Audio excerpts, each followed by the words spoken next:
Big news, everyone. Tether just dropped a bombshell, and it could spell the end for USDT as we know it. This changes everything. In today's video, I'll break down exactly what Tether revealed and what it means for RLUSD, XRP, and the future of crypto. With all the buzz around the new Genius Act, people have been wondering, will Tether survive? Well, what just happened could be a game changer. Stick around because this is huge for XRP, and you don't want to miss it. Let's dive in. Well, let's dive into something that completely caught me off guard. Tether's apparent admission that it won't be compliant in the United States. Yep, you heard that right. For a while, rumors have been swirling about this, but there was also some hope or speculation that things might go differently. Why? Well, during Trump's administration, he brought in several folks with close ties to Tether and USDT, leading many to believe there might be a special exception on the horizon. But the first real sign that this might not happen came when the Genius Act started making waves. We're talking big moves are happening in the world of stablecoins, and it seems like the US is tightening its grip on foreign issuers. A newly passed bill gives the Treasury the power to shut down trading of any foreign issued stablecoins in the country. It sounds like it's aimed squarely at Tether, right? Well, not officially. There's no mention of Tether by name, but let's be real, it feels like their shadow is all over this. And here's where it gets interesting. Howard Lutnick, CEO of Cantor Fitzgerald and a close Trump ally, has a hefty stake in Tether. Could this be a backdoor for Tether to wiggle through US regulations? Maybe. But then in a twist no one saw coming, Tether's CEO just dropped a bombshell. In a recent interview, the CEO of Tether confirmed plans to launch a new stablecoin specifically for the United States. This development strongly suggests that Tether is being excluded from the US market in favor of a regulated banking-backed corporate stablecoin. It appears that Tether is effectively being phased out in this jurisdiction. Previously, there was significant speculation regarding Tether's position within the evolving regulatory landscape. Questions arose about whether existing laws would apply to Tether or if the company might adjust its operations to achieve compliance. However, this new announcement indicates that Tether is choosing to abandon its current stablecoin in the United States and introduce a different one instead, which implies a lack of compliance with US regulations. There appears to be an issue on the back end that is compelling Tether to pivot and develop a new stablecoin. In a recent interview, the CEO clarified that the current Tether token is intended for emerging markets, while a new stablecoin will be introduced specifically for the United States. However, this approach raises questions about its impact, as it may lead to the segmentation and siloing of liquidity currently consolidated in the existing Tether token. It appears that instead of making the original Tether coin compliant, a decision has been made to launch a new token starting at zero. This raises significant concerns as it suggests increased scrutiny and regulatory pressure on Tether by the current administration. As previously discussed, many had anticipated this outcome, and it was something I believed might happen as well. However, I remain somewhat skeptical given the close ties that certain individuals within the Trump administration appeared to have with Tether. Tether initially appeared capable of addressing its challenges, whether by adjusting its reserve profile, resolving issues, or paying fines. However, it now seems they have opted to create an entirely new stablecoin instead. This decision significantly shifts the landscape, providing a major opportunity for Ripple, RLUSD, and XRP. By effectively sidelining what could have been the leading stablecoin for institutional adoption, Tether has forfeited its position and is essentially starting from scratch. Meanwhile, Ripple gains a substantial advantage as it has already established strong relationships with corporate entities likely to adopt a stablecoin for their operations. One key aspect of the XRP ledger that has not received sufficient attention is its design for stablecoins. In fact, this functionality is one of its core purposes. Consider this. The XRP ledger was built to accommodate various balance types, such as USD, EUR, or XAU, while also distinguishing between issuing counterparties like Bank A, Bank B, or Bank C. This distinction is critical because USD balances issued by different institutions represent liabilities of those specific entities and therefore carry unique counterparty risk profiles. The XRP ledger is designed with the understanding that there will not be a single form of USD, but rather multiple variations issued by different institutions. This capability makes it uniquely positioned to handle a wide range of stablecoin use cases. There are now numerous forms of the dollar in circulation, including Bank $1, Bank $2, Bank $3, USDC, RLUSD, and potentially Tether.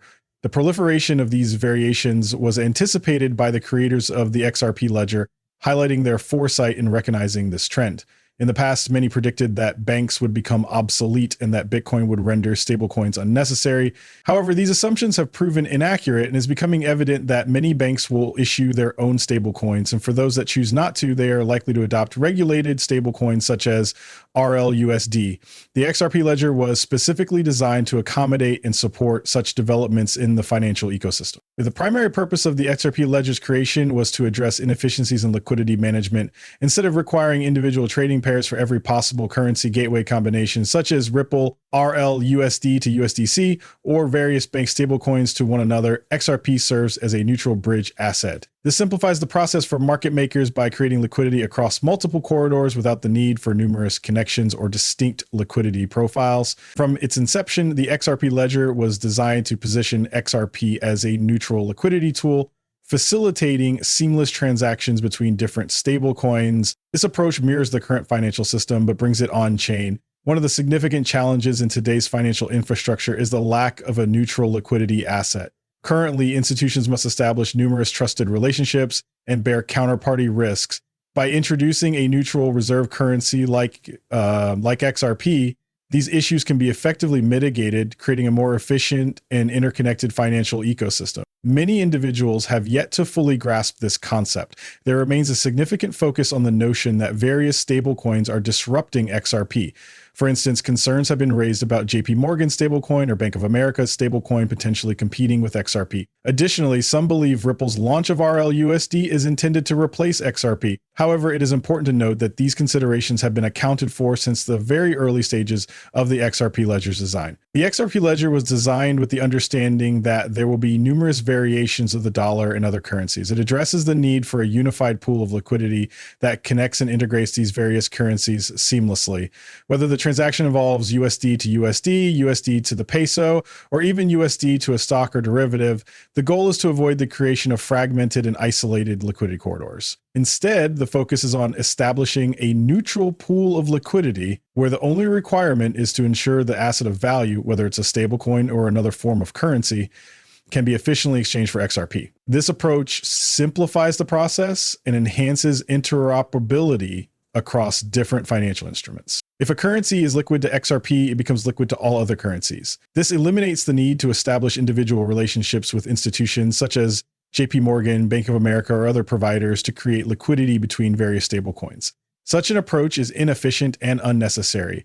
By leveraging XRP as an intermediary, there is no need to navigate complex conversations, manage counterparty risks, or worry about being taken advantage of by other parties. XRP simplifies the process. Its liquidity serves as the bridge to everything else. This approach represents a transformative innovation in the architecture of the financial system, yet many fail to recognize its potential. Stablecoins are everywhere these days, and for some, they spark a bit of panic. What does this mean for XRP? Well, let's not forget, the entire purpose of XRP was to tackle the liquidity problem between different assets moving on-chain. Ripple, along with the brilliant minds behind the XRP ledger, saw this challenge early on and nailed the solution before most even knew it was a problem. But here's the thing. There's another key reason why the XRP ledger is positioned to lead the pack. Well, let's talk about smart contracts. They've been grabbing headlines, and for good reason. Smart contracts bring a whole new level of programmability to blockchain networks. Think of them as the secret weapon that can supercharge any chain. And when you combine that with the foresight and innovation behind XRP, it's hard not to bet on its success. A key point that many seem to overlook is that most layer 1 blockchains are essentially replicating each other by building similar smart contract platforms. These platforms emphasize infinite programmability, offering developers unlimited options to create whatever they desire. The result is an ecosystem of infinitely scalable smart contracts. However, this approach has its drawbacks. As evidenced by Ethereum's challenges, the sheer volume of smart contracts has led to significant clutter and inefficiencies. Many layer 1 blockchains, such as Solana and Sui, have followed Ethereum's model, with slight variations prioritizing infinite programmability. Yet this strategy comes with a critical flaw that cannot be ignored. There is growing consensus that the vast majority of smart contracts are unnecessary for powering a blockchain ecosystem. In reality, only a handful, perhaps 5 or 6 core smart contracts, are required to manage and support an entire ecosystem effectively. Infinite programmability at the blockchain level is not essential. What is needed is the inclusion of smart contracts capable of handling the majority of financial transactions, addressing approximately 95% of user needs. Initially, much of the blockchain community adopted a different approach, advocating for complete decentralization and rejecting traditional institutions such as banks and governments. However, the creators of the XRP ledger took a more pragmatic stance. They recognized that implementing only the most essential smart contracts, those that would serve the needs of the majority, was a more efficient and effective strategy. Technologies such as tokenization, automated market makers, and decentralized exchanges, DEX, are critically important to the operations of financial institutions. When financial institutions engage with blockchain projects, they will prioritize avoiding risks such as interacting with wallet draining mechanisms or malicious smart contracts.